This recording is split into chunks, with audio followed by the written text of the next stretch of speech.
¿Qué es la felicidad? La felicidad es una vida lograda.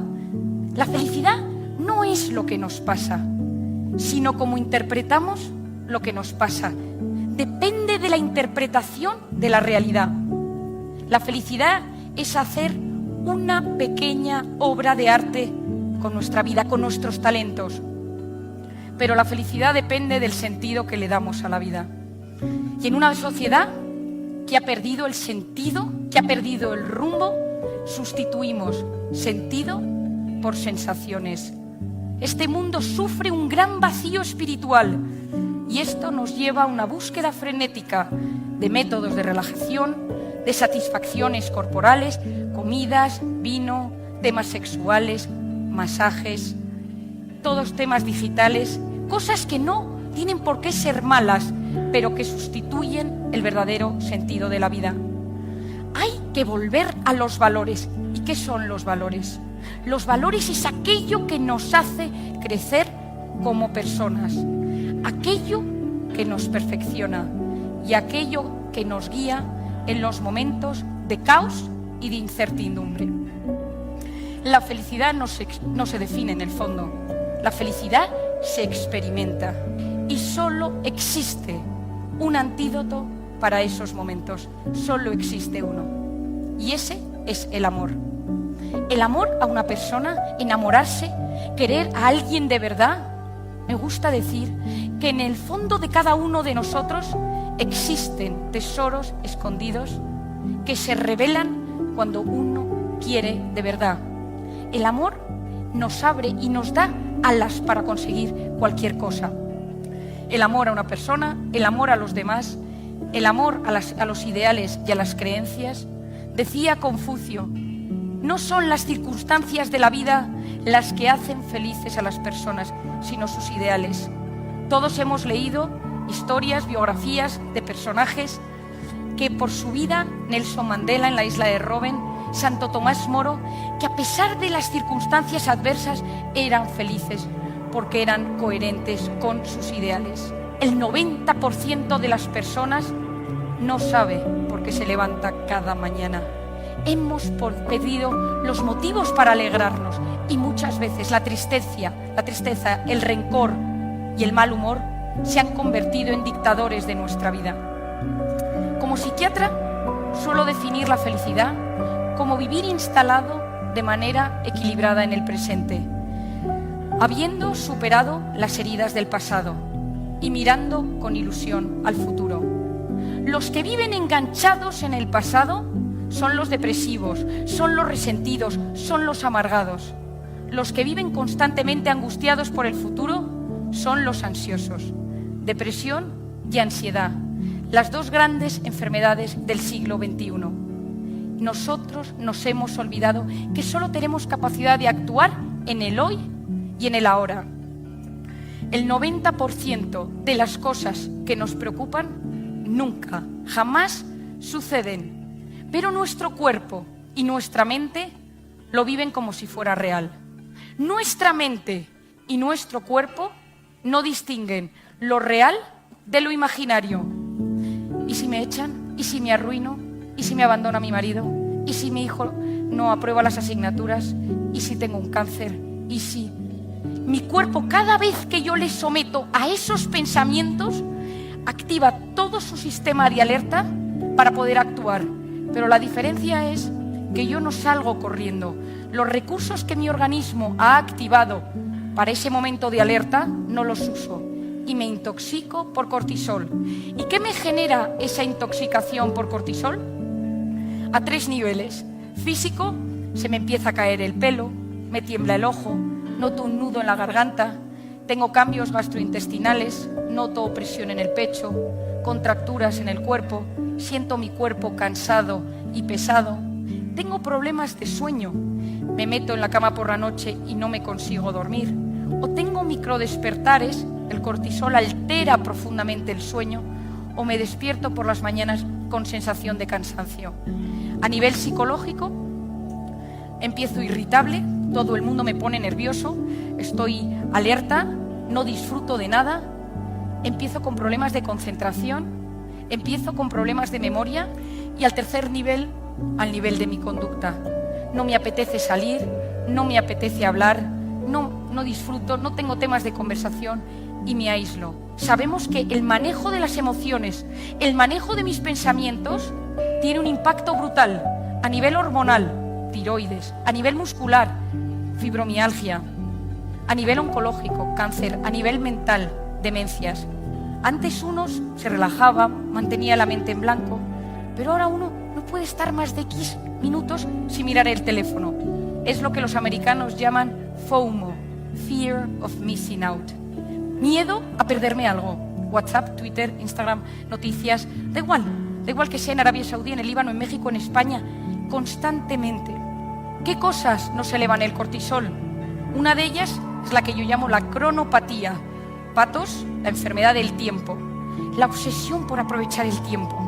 Otro tema que eleva mucho el cortisol es la necesidad constante de vivir conectados.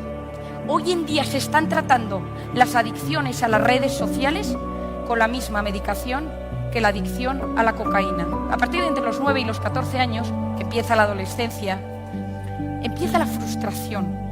Y ese momento de la frustración, todos nosotros hemos buscado una vía de escape que podía ser la moda, la comida, el chocolate, el alcohol, la marihuana, lo que fuera. Pero mi cerebro se queda con esa vía de escape y cuando tengo 40 años y estoy agobiado, me echan del trabajo o mi mujer dice que me abandona, mi cerebro me recuerda eso que me daba paz en la adolescencia.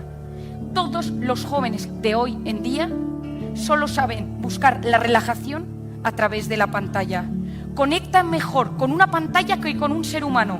Por lo tanto, el cortisol elevado, la cronopatía, vivir conectados y la necesidad constante de controlarlo todo. Hay que darse cuenta que hoy en día la mente viene para mandar, para ordenar, para controlar. Seguimos las directrices de la razón.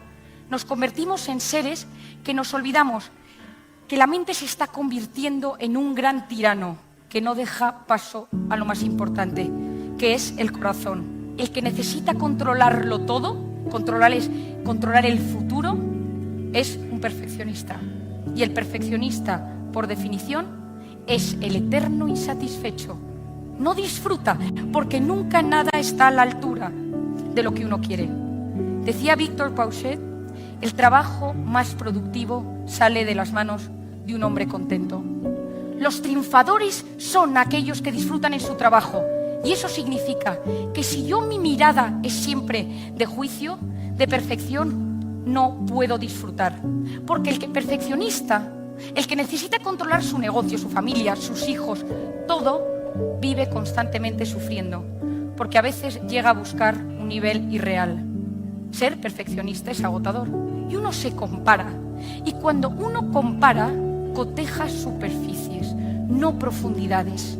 Uno ve lo exterior, pero no sabe realmente lo que está sucediendo. ¿Cómo bajar ese famoso cortisol?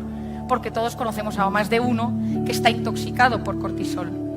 Lo primero, hacer ejercicio. El ejercicio genera endorfinas, suben las endorfinas y baja el cortisol. El cortisol en el ejercicio se elimina a través del hígado. La segunda es los pensamientos positivos. La actitud previa a cualquier circunstancia, sea una cita de trabajo, una cita romántica, un examen, determina cómo respondo a ella. Hoy en día sabemos que cuando uno se levanta por la mañana y dice, creo que va a ser un buen día, mi corteza prefrontal, que es la zona de la concentración, de la planificación y de la resolución de problemas, aumenta el flujo de sangre y las conexiones. Cuidado con el autoboicot que nos lleva a fracasar antes incluso de haber empezado. Solo con pensar lo voy a conseguir, mi cerebro se activa para que yo sepa y sea capaz de hacerlo. La diferencia entre nuestra mejor versión y nuestra peor versión es la actitud que yo tengo ante la vida. El éxito consiste en la voluntad, que es orden, constancia, perseverancia, más los conocimientos, leer, volver a la cultura, a los libros. Dice mi padre, la lectura es a la mente lo que el ejercicio es al cuerpo. Por tanto, volver a los fundamentos de la cultura y de la lectura. la voluntad, los conocimientos, la actitud positiva, científicamente demostrado, y el proyecto de vida. Esa es la ecuación. Hay que tener un proyecto, hay que tener un plan. Me gusta decir, sueña en grande, actúa en pequeño. Sal a por ello, sal a buscarlo. Pocas cosas han hecho tanto daño como llegará cuando menos te lo esperes. Eso es mentira. Nadie va a ir a buscarte a tu casa y decirte, llevo toda la vida esperándote para mi negocio. Tienes que salir, pero hay que centrarse más en el resolver un problema que en el problema. No entrar en bucle mental sobre ese problema, sino cómo puedo solucionarlo. Otra cosa que nos altera mucho son las personas tóxicas. Todos tenemos a alguien que solo con pensar en esa persona tenemos un pico de cortisol. Solo con pensarlo. No hace falta que venga ni con un hacha de guerra, ni sonriendo, ni sin sonreír, con un regalo, con unas flores. Da igual, porque en algún momento de la vida nos ha hecho daño. Son los que llamamos los vampiros emocionales. Te quitan la emoción, te quitan la energía en cuestión de segundos. ¿Y qué hay que hacer cuando uno tiene una persona tóxica? Lo primero es separarse y decir, ¿quiero realmente que esta persona tenga tanta influencia en mi vida? ¿Quiero darle este poder? La segunda es decir, ¿por qué me altera tanto? Y preguntarme, ¿es un tóxico universal? ¿Es tóxico para todo el mundo? ¿O es un tóxico individual? ¿Es un tóxico personal que me altera profundamente a mí? Si lo que es un tóxico personal, porque si es individual, que busque ayuda, en ese caso, intentar desmenuzar qué produce en mí. ¿Me siento juzgado? ¿Me siento atacado? ¿Siento que no me valora? ¿Es un tema de vanidad? ¿Es un tema de orgullo? Qué importante es saber qué produce en mí. Y luego, comprender es aliviar. Si yo comprendo por qué esa persona actúa así en mí, eso genera un alivio en mí. Y perdonar. El perdón es un acto de amor. Cuidado con el rencor. ¿Qué es el rencor? El rencor es quedarse dolido y no olvidar. La felicidad, frase de mi padre de toda la vida, consiste en buena salud y mala memoria. Cuidado con el rencor, porque el rencor consiste en que los dos motivos principales de mi vida se convierten en la revancha y en el odio. La gente con rencor enferma.